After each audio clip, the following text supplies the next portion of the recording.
Rahayu, rahayu, rahayu, salam sejahtera, salam kebajikan, salam cinta kasih selalu untuk sahabat pecinta SP dimanapun sahabat semua berada. Pada tema Sang Kinasih Satria Opini Mit kali ini, kita akan mengangkat satu judul, yakni Manusia Dewa Sang Kinasih Satria Opini Mit. Kehadiran sosok sang pemimpin di akhir zaman yang mampu menuntaskan segala persoalan dan problema yang dihadapi Bumi Pertiwi Nusantara tentunya sangat ditunggu-tunggu oleh para putra-putri Nusantara. Tak jarang banyak yang meyakini bahwa sesungguhnya sosok manusia dewa itu akan hadir dan diutus oleh Yang Maha Kuasa berada di antara kita semua. Manusia dewa yang mampu menyelesaikan segala problema atas apa yang terjadi yang telah melanda bumi Nusantara.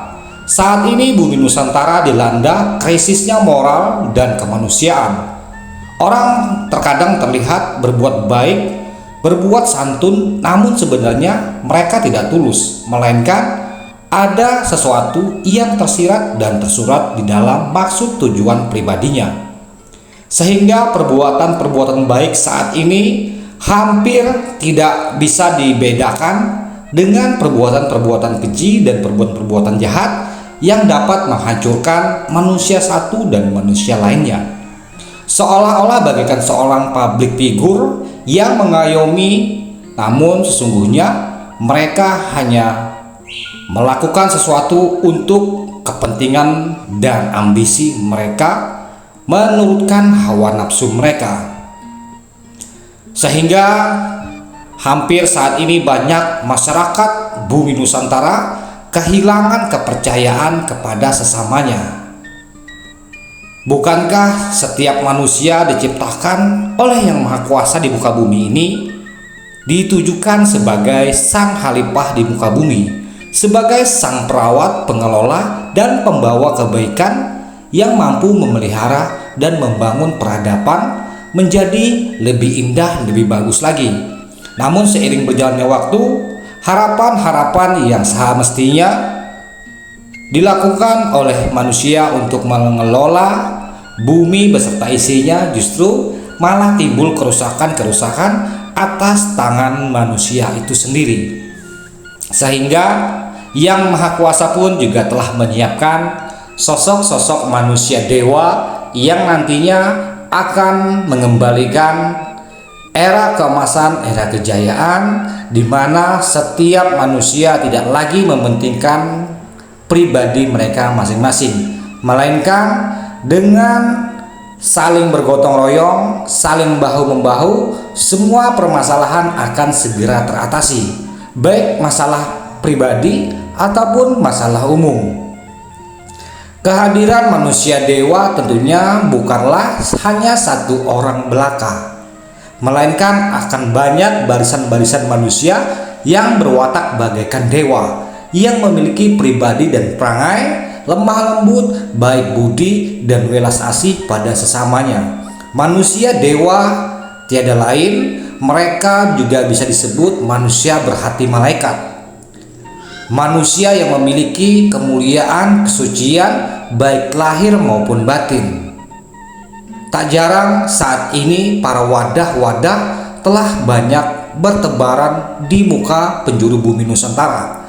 Mereka calon-calon sang terpilih yang memiliki jiwa sosial, yang memiliki kepekaan terhadap sesama, yang memiliki kewelas-asihan pada sesama. Tinggal saatnya memupuk jati diri mereka agar bisa kembali tumbuh dan menjadi manusia yang sebenar-benarnya manusia.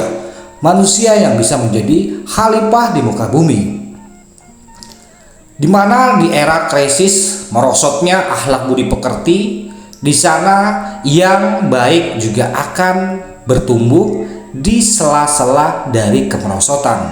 Untuk itu, wahai para putra putri Nusantara, seburuk-buruknya suatu negeri, sehancur-hancurnya peradaban, tentunya janganlah terlalu takut berlebihan, karena Yang Maha Kuasa memiliki kebijaksanaan dan sikap kemahakuasaan. Dia mampu menghadirkan bibit-bibit baru di dalam menggantikan bibit-bibit yang telah rusak.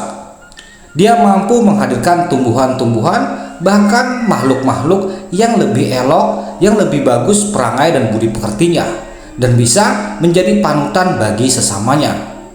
Manusia setengah dewa atau manusia berwujud dewa itu akan hadir seiring bangkitnya ajaran budi pekerti, ajaran-ajaran rahasia yang tersembunyi di balik negeri bumi Nusantara kita tercinta.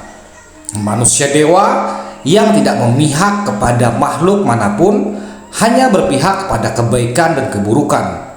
Kebaikan atas ganjaran segala hal-hal yang bersifat untuk nilai-nilai dharma, sedangkan keburukan dia akan menuai hasil dari sifat-sifat adharma. Untuk itu manusia dewa ini mereka berada di titik tengah-tengah di antara keduanya, tidak memihak pada kebaikan, juga tidak memihak kepada keburukan. Yang jelas manusia setengah dewa adalah bersikap netral sebagai pengayom dan pemelihara di muka bumi, karena bagian-bagian orang-orang yang telah lahir di bumi Nusantara, mereka memiliki garisan-garisan takdir mereka masing-masing. Ada yang diciptakan, ditakdirkan sebagai sang perusak ataupun sang penghancur. Sebagian juga ada yang diciptakan sebagai sang pengelola, sang pemberi pemeliharaan, dan sang pembawa kebaikan.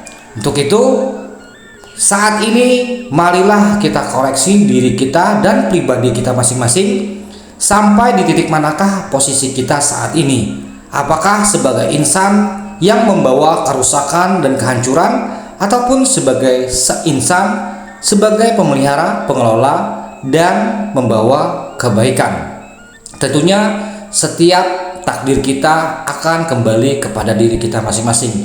Namun setiap takdir bisa kita rubah, karena Yang Maha Kuasa mampu merubah takdir, nasib, bahkan keadaan orang-orang yang ada di Nusantara. Tergantung manusia itu sendiri, apakah mereka mau merubah takdirnya, mau merubah nasibnya, tergantung kepada para manusia-manusianya.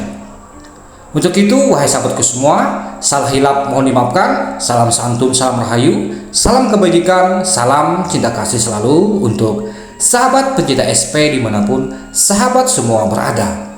Rahayu, rahayu, rahayu, Sagung Dumadi.